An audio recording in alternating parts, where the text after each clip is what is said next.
The following is a special presentation of Tony Kurre Radio. Keep your mission on your mind and your mind on your mission. This is Mission Minded with Michael Coleman.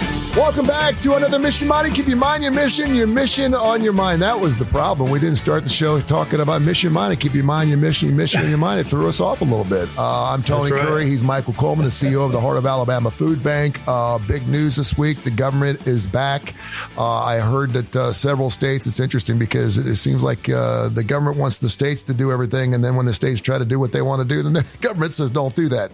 So at least in California, I know some people got their cards loaded up. Then I heard something in the state of Alabama, if you haven't had your card loaded up by the end of the day, you'll have it by Monday or something like that. Explain to people how, hopefully we don't need to know how it works, because that means we're not using the SNAP program. But how does the SNAP program, is it just a card and next thing you know, is there's stuff on it? How's that work? Yeah, so you think about it almost like block grants, to where, one of the things about the education department, they talk about doing away with that. What they would do is they would just send the money down, and instead of with all these federal requirements, they just block grant it, which is, we're going to give you $1 billion and it has to be used for education. Go. And I personally like that approach, because then what happens is you kind of have 50 different experiments across the country. So it's a lot of the same thing. Like, they have money dedicated for each state based on the number of people who qualify for SNAP against the federal income levels. And each state has some money they have to put into it. Okay. And so based on all of that, they actually get to set the rates.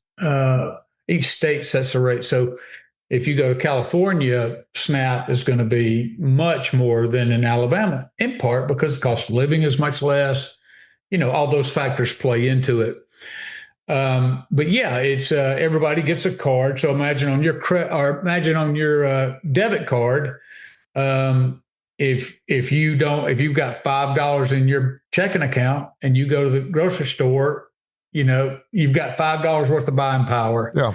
It's the same thing with SNAP card. But once you make a deposit, then whatever you've put in there. So it's the same way. They put it into their account. It's all electronic transferred into their SNAP account, and then they're able to pull off of that as they go through the month. What's really interesting, and I do several things with some different churches. Shepherd of the Hills is one church that I work with. They have a little food pantry. It's nothing that actually works through Feeding America. They just do it for it's basically a store. It's down the bottom of their church, and they invite people to come in and grab whatever they want, and they just do it. It works for them. But she's like Pastor Kristen, who I was talking to. She's like, we have just been indulged with so much food over the last week and a half, because sometimes it takes a tragedy. It takes an absolute tragedy for people to realize just what is needed in this country and who needs it.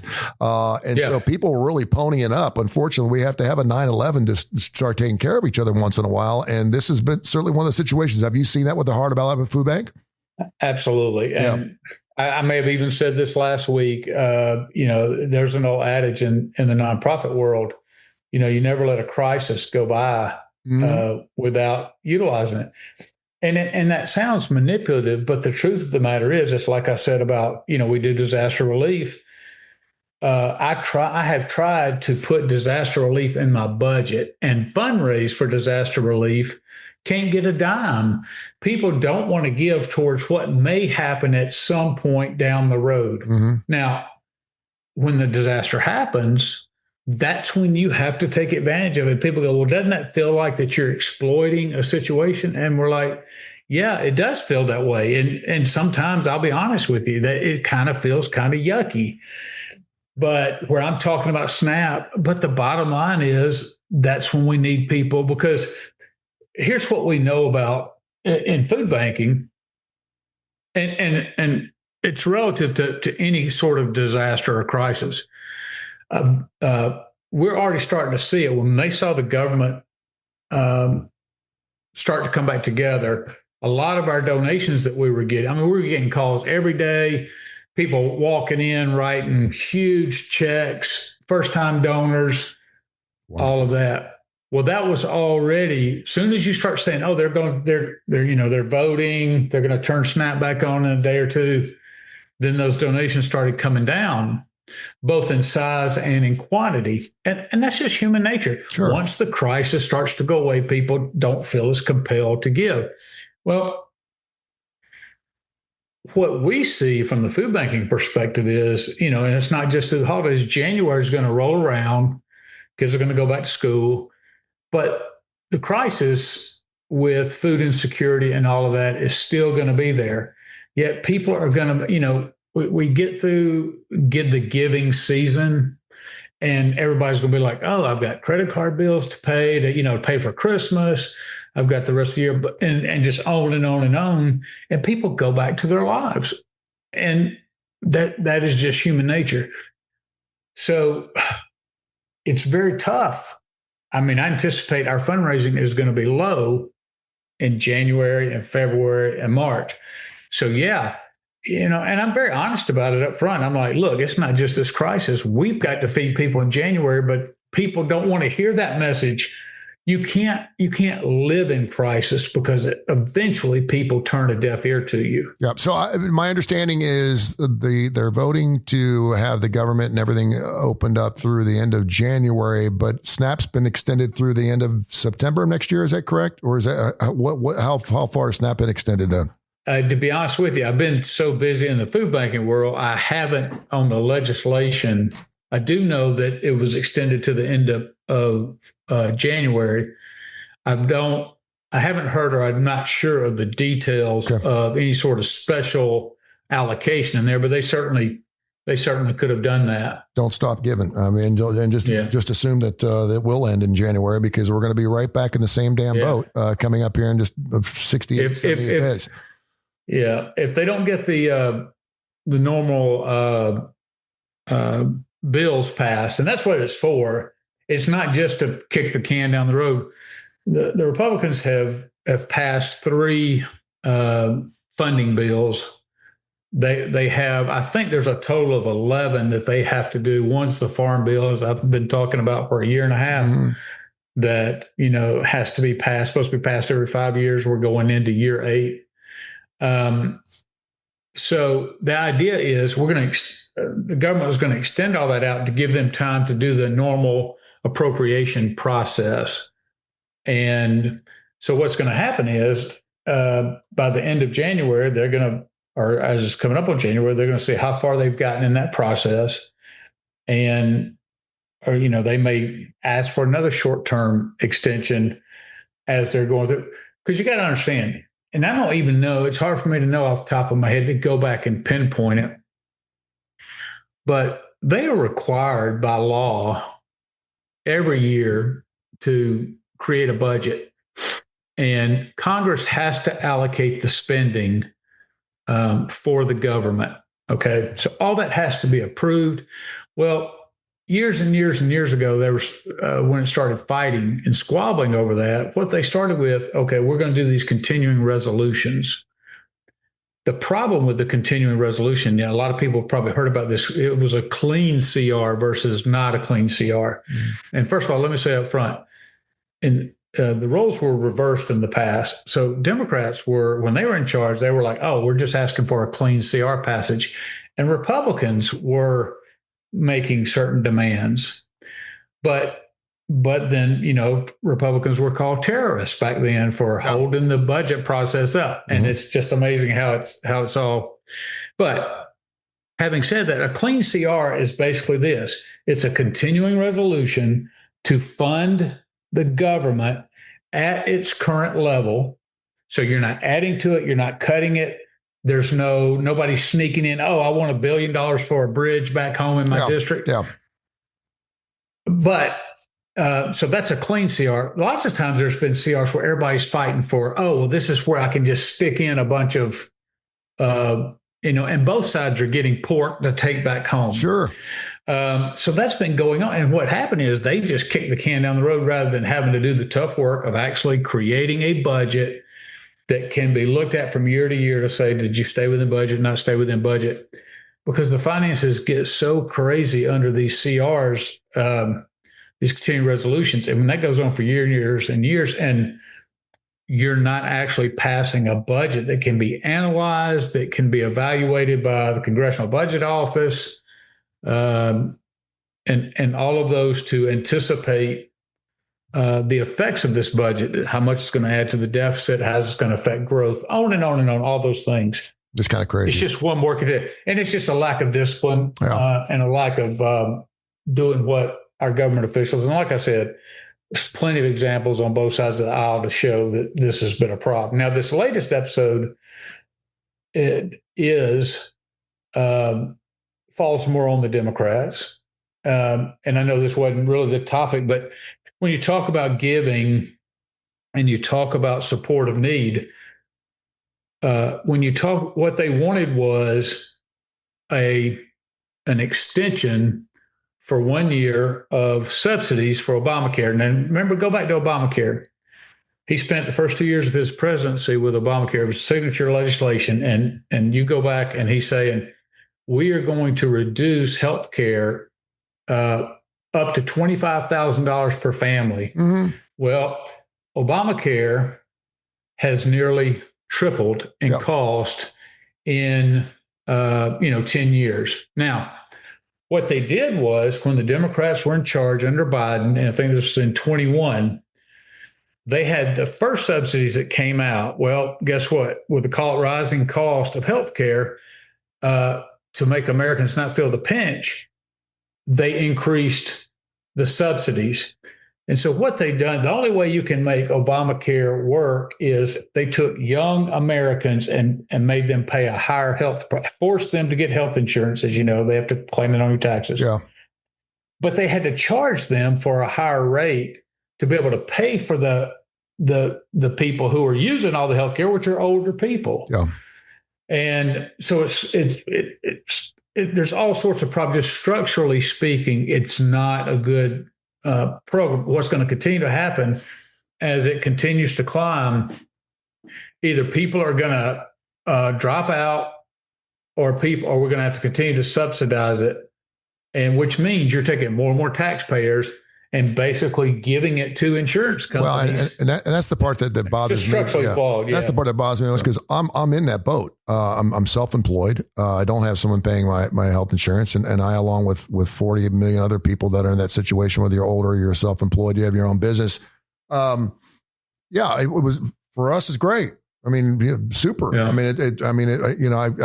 went 3 years. It's just not sustainable. It's not sustainable. And I realize that. I mean, at some point you're going to have to rip the Band-Aid off. I went 3 years with no health care. I've got 3 kids I had to take care of. And so, I'm thinking to myself, okay, God, please don't give me cancer or anything for 3 years. And I didn't want to do that, and then here I am in this situation again where they offered it. I've got it. Now all of a sudden it feels like it's going to be taken away from me again. I'll figure it out. I'll just stay at home and Lysol. And most young people were, if they had a choice paying premiums, they'd say, look, I'm going to roll those dice.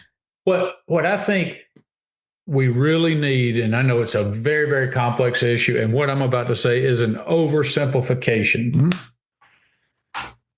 I think we've got to have a catastrophic health coverage.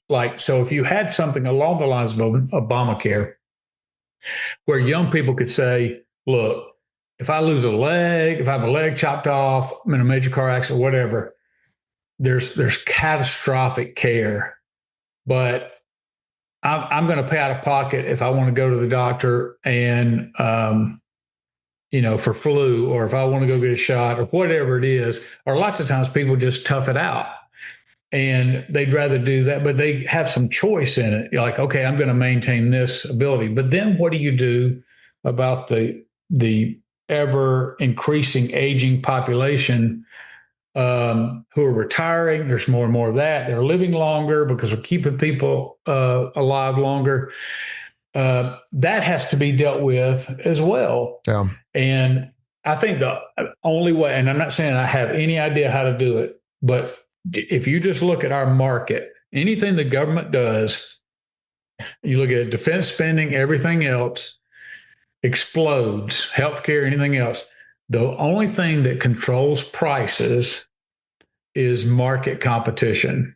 Now, And so if you had people competing rather than saying, well, you have to get insurance.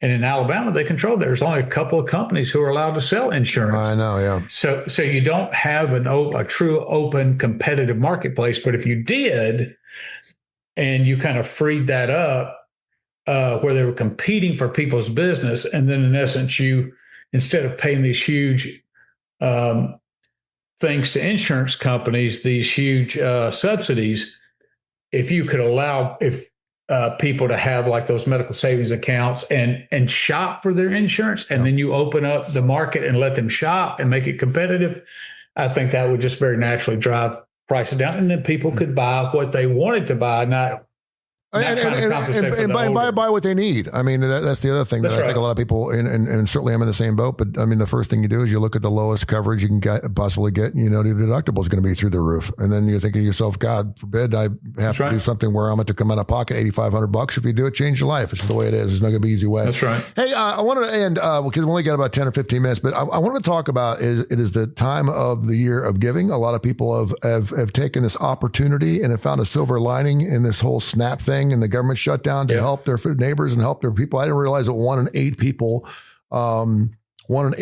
in this country were actually needing some assistance. I knew it was 1 in 5 kids. I heard a really interesting stat I wanted to throw your way, and I know there's no way you can prove this. I don't know where they got this number, but I heard something on a station the other day that we have enough food in this country for every human being in this country to intake 4,000 calories a day. That's true. That's and considering that 2,000 is the benchmark, we want to stay around 2,000 calories. If you want to keep your weight on, you got about 2,000 calories. The fact that every human being in the country can take on 4,000, which is just amazing to me. But we are one of the most giving states, period. We can be at the bottom of the low in a lot of different things, but man, we are here for each other. And that's one of the things I love. You can talk about Southern hospitality, you can call it what. So there are a lot of people out there that certainly towards the end of the year, they do want some tax breaks, as they certainly deserve. Or perhaps I know a lot of people will go through estate issues where they have an amount of money and they want to give back to the zoo, or they want to give to St. Jude's. Things they're passionate about. Things they're passionate about. Yeah. Can you talk just a little bit about that and how to do that research to know, give me some numbers? Because I know a lot of people, the first thing they like to look at, and I got a friend of mine who's a philanthropic, and he's all about the numbers. He wants to know what the percentage. So he can call the March of Dimes or the Heart of Alabama Food Bank or whatever, and he knows to the penny, okay, what percentage of my money is actually going towards what you need this money for? Let's start there. Is that a good way to start? Yeah, and I would tell you, if you, I subscribe to the Chronicle of Philanthropy, and that's very helpful on some levels. But for years and years and years, the gold standard was people would say, what's your administrative cost? Mm-hmm. And what that meant was, so you have administrative cost, which are the costs that are necessary to run your organization, but are not directly tied to programs. So it would be, in essence, all your overhead that's maybe not necessary, any staff salaries that were not program related, or any fundraising costs that your organization, and the goal was, you want them to have as low as possible, but certainly not anything over 20%. You need to have something lower than that. And about 5 years ago, that trend really started changing, because lots of times wealthy people who are giving said, when you look at this, that is a determination, but it really doesn't tell you the impact that somebody's making. What it leads you to believe is, they're using their money more productively towards the programming. Let's say if my admin costs were 10%, okay? But that's not real to me. That's really not the question. The question is what you should be looking at is what impact an organization is making. So, for instance, I could have a 10% admin cost But my programming itself, even though all the money's going towards the programs itself either aren't effectively addressing the problem that they're supposed to be, or that there could be waste even inside the program, or maybe the problem that you're spending so much money on is really not a core passion or a core problem. So there's lots of things to go to. So I think a more sound approach, instead of trying to splice dollars away. So let's take the opposite. Let's say you go into somebody's 30% admin, okay, and you're like, oh, that's crazy. But maybe they have to have. And when you say, real quick, when you say 30% admin, that means 30% of every dollar coming in is used for administrative cost. That's right. Okay. When you take their total budget and it's all broken, and we have to do this on our audit. Yeah. I mean, we're down below 5%. Yeah. But, and that's in part the cost of the food, everything else. But let's say you reverse that. Let's say somebody's 30%, but you look at it and you go, wow, this program is life-changing, and the impact they're making, and they do it so well. So what that change has kind of been, and there's been people who've been slow to come around to it. I get it. Some people still hold to that, like your friend about the admin costs. Mm-hmm. The question is, as a donor, what am I passionate about? And then I look around and go, okay, who is making the most impact on that problem? And so it doesn't mean you throw the admin issue out the door, but don't let that solely be the governing determination. It should be who's affecting this issue in society, impacting most people who are hurting or so on. Now, there's all sorts of organizations out there. Charity Navigator is one. There are others that you can reach out to, and you can do a search for the nonprofit that you're interested in. If you just want to do some basic research. It's called Charity Navigator? Charity Navigator is one. There's others. Yep. And what it'll do is it will tell you the transparency rate. So what one is, and I get some of them mixed up, but typically it's something like you have a bronze or no rating, and then you have a bronze, you have a silver, you have a gold, and you have a platinum rating. So every year, the nonprofits like myself have to do a 990 form, which accounts for all of that. You have to do an audit. You have to do all these things. Mm-hmm. Larger nonprofits, not every nonprofit has to do an audit every year, but we certainly do. So if somebody looks us up, we need to have, to be platinum, we have to have all our records updated. We have to have all the information, our mission, our budget, every document they ask for, you have to have it. But the idea is, well, here's full of transparency, and that's what they're really after.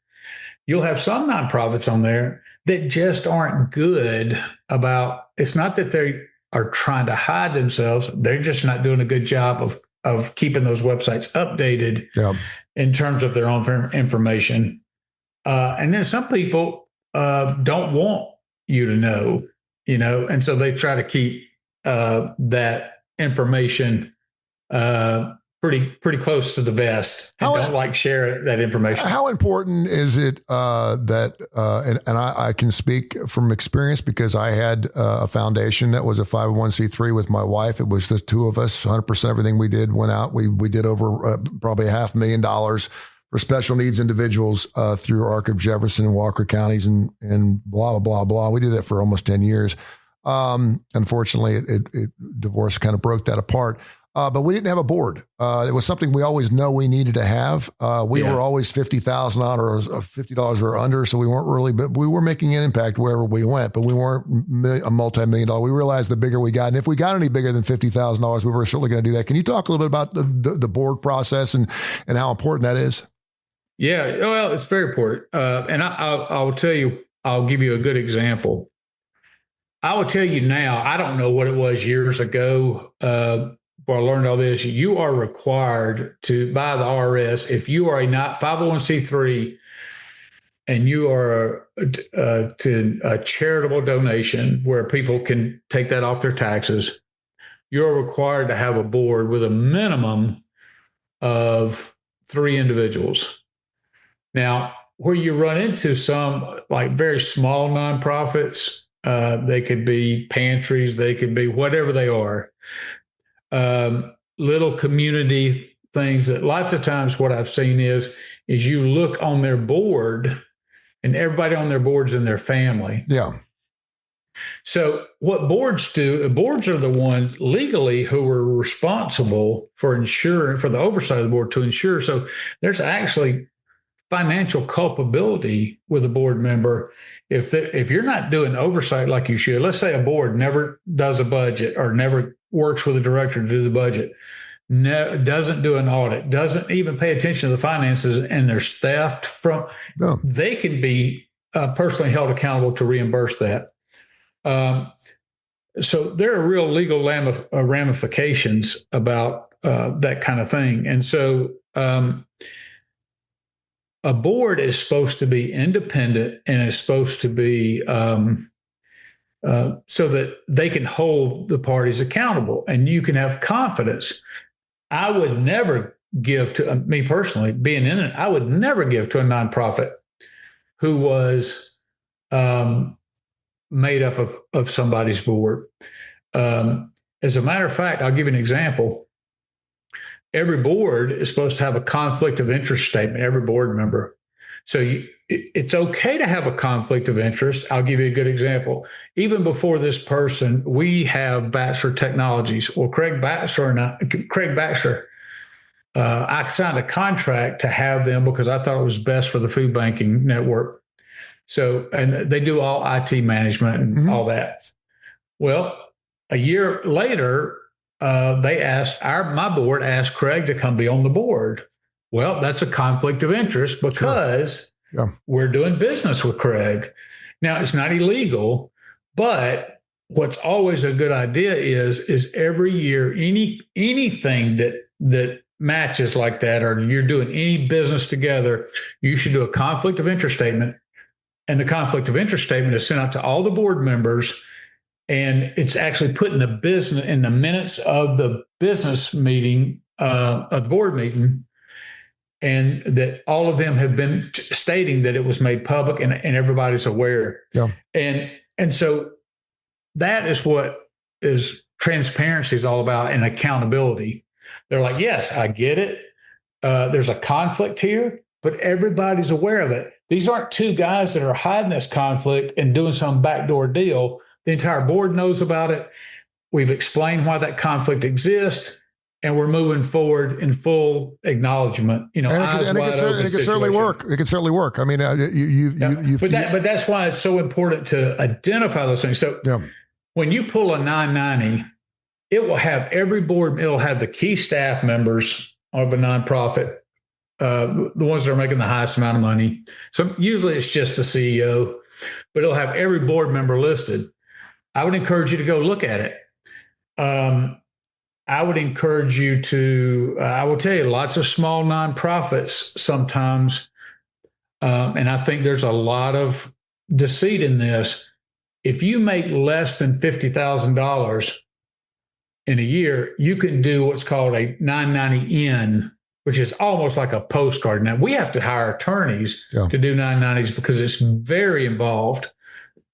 But a 990N is just a postcard, and they send it off, and it looks like, oh, I'm up to date with the IRS because I've done my stuff.